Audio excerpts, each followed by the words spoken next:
Okay, so are you ready to dive into the world of modern relationships? I am. Let's go. All right. Today, we are analyzing this Spanish podcast, Red Pill Podcast, Okay. specifically episode 28, The Harsh Reality of Finding a Partner. Ooh, sounds juicy. It is. Think of it as our relationship lab for today. I like it. We've got snippets of a conversation between four singles, Alicia, Carmen, Aitana, and Rodrigo, along with their, I would say, very opinionated host. From what I've seen, they do not hold back on their opinions about like what flies and what's an absolute deal breaker in dating today. Yeah, it gets spicy. I love it. To set the scene, let's quickly meet our singles, starting with 19-year-old Alicia. Aspiring actress, studying to be a teacher, sounds like someone who thrives in the spotlight. Yeah. It makes you wonder, like, is she drawn to partners who are comfortable with that? Maybe even somebody who enjoys, like, sharing the stage a little bit. Ooh, interesting. Next, we've got Carmen, a 24-year-old stylist. She's all about finding a teammate in a relationship, someone who shares her goals, her values. Someone who's, like, really in it with them. Totally, yeah, someone along for the ride. That really resonates, I think, with the shift we're seeing towards like egalitarian relationships. You know, it's not just about finding a partner, it's about finding an equal, someone who complements your strengths and shares the load. Absolutely. Now, Aitana. Aitana is almost 20 and studying arts, and she's really focused on building what she calls a clean past. She even wants a partner who's on the same page. What do you make of that? It suggests that, you know, past choices and how they might be perceived by a future partner are very much on her mind. And it raises the question, in a world where everyone's history is just a click away, how much does the past really matter? And whose judgment are we most afraid of? Right, because it's like everyone's got a past. Exactly. Finally, there's Rodrigo, our resident fitness buff and entrepreneur. This guy's not afraid to stir the pot. To put it mildly, yeah, he seems to have very specific views on relationships, especially when it comes to the value of experience. Yeah, he and Aitana butt heads almost immediately about this. Really? She says it doesn't matter if a man is a virgin, but Rodrigo believes experience is, crucial for men. He even implies that a woman is somehow less desirable if she's been with multiple partners. It's a bit archaic, to be honest. It's a perspective that's, you know, very much rooted in traditional gender roles. But it also touches on a concept called hypergamy, which suggests that people are often drawn to partners they perceive as being of equal or higher social standing. So Rodrigo might be, subconsciously associating experience with a certain level of, desirability or status, at least for men. It's possible, and it's worth noting that these are deeply ingrained social and, dare I say, biological impulses we're talking about. Right. It's not about condoning or condemning anyone's views, but rather, understanding the forces at play. That makes sense. And it's a good reminder that everyone kind of approaches dating with their own set of experiences and expectations, right? Precisely. Speaking of expectations, these singles kept circling back to this idea of a Chad, this, seemingly unattainable ideal. Did you pick up on that? Oh, absolutely. Okay, Chad, in their world, it seems like, is the, walking, talking embodiment of every thirst trap photo you've ever seen online. Muscular, confident, probably have a perfectly lit selfie with a rescue puppy. Yeah. You know the type. Yes.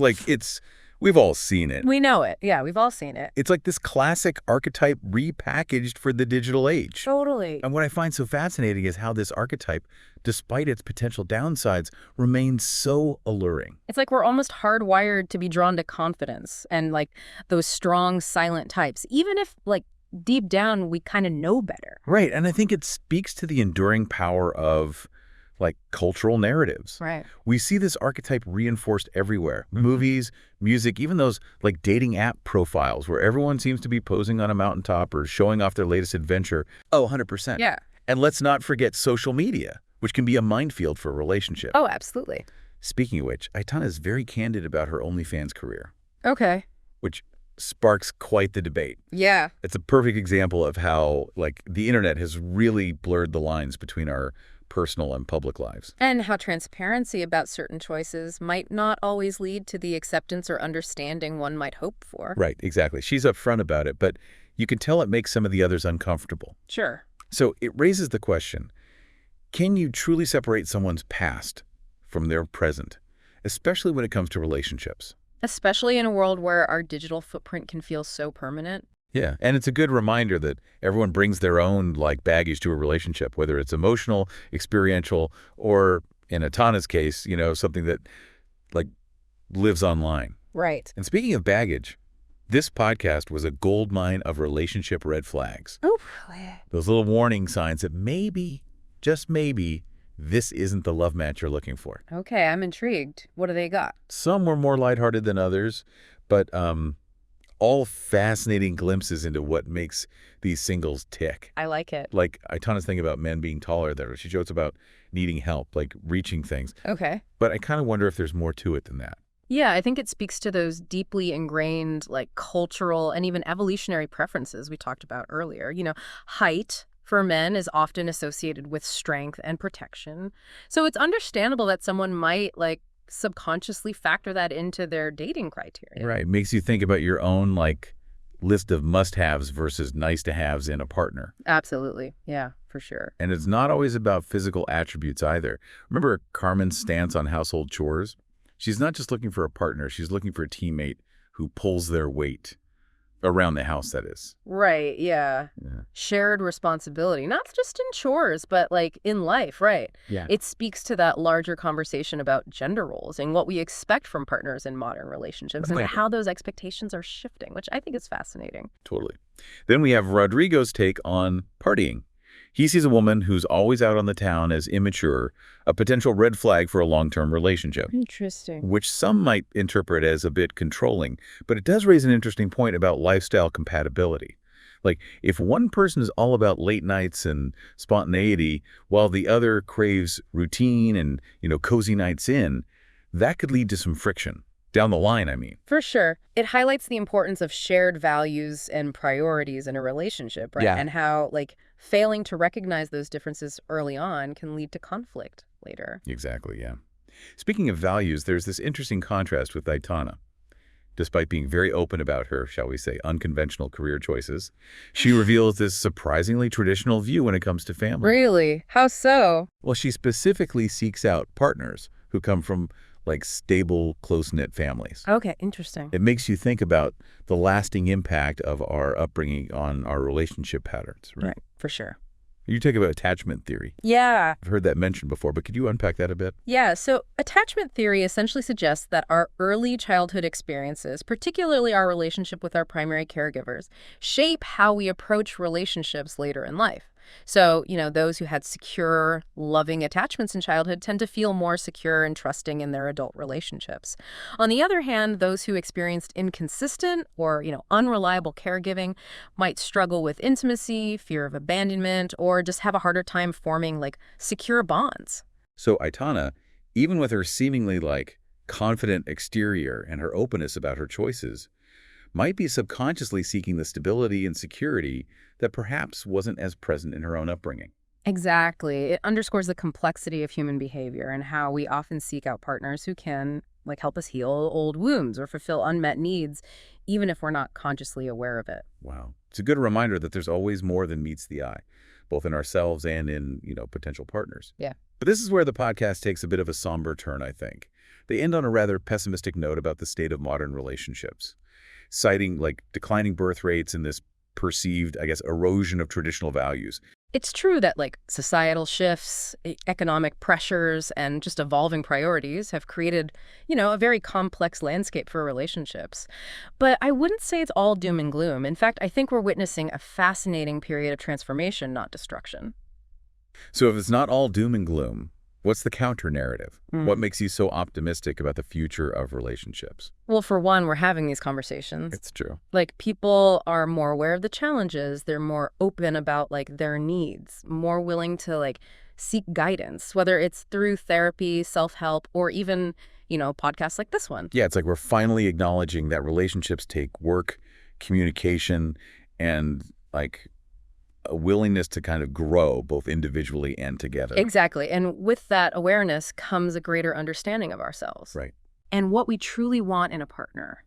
We're less bound by tradition, more free to define relationships on our own terms. Which kind of brings us back to that, thought-provoking question from the podcast. Yeah. In a world of seemingly endless options, how do we balance personal freedom with the desire for, a truly meaningful, lasting connection? Right. It's we're all trying to navigate this paradox of, wanting to be free but also deeply connected. It's a delicate dance for sure. But, it starts with recognizing that those desires aren't mutually exclusive. You can have both. You can have independence and commitment, adventure and stability. It's about finding that sweet spot where both partners feel free to be themselves while also, building a life together. Easier said than done, Yeah. right? Especially with the dating apps, making it so easy to like jump from one potential partner to the next. Right. You can just swipe, swipe, swipe. Exactly. So how do we resist that urge to just keep swiping?